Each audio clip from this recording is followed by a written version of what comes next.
महेश यांना कळालं आणि मग ब्रह्मा विष्णू महेश त्यांच्या बायका अनुसूया माताकडे क्षमा मागण्याकरिता आले आणि आल्याच्या नंतर अनुसूया माताला ते घेऊन म्हणाले की अनुसूया माता आम्हाला क्षमा करा. मग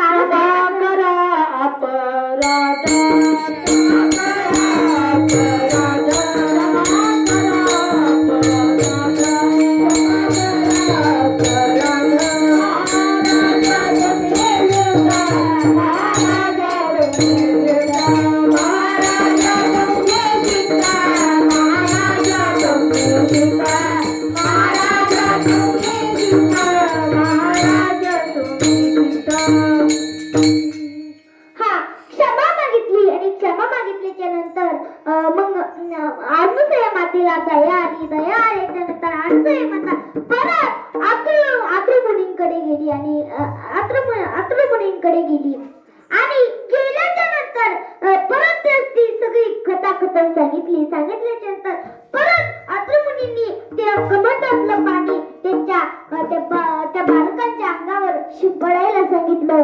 मग तसं आत्रुमुनींनी सांगितलं ना तसंच अनुसूया माताने केलं आणि केल्याच्या नंतर मग तिथे ब्रह्मा विष्णू महेश प्रसन्न झाले आणि आत्रुमुनींनी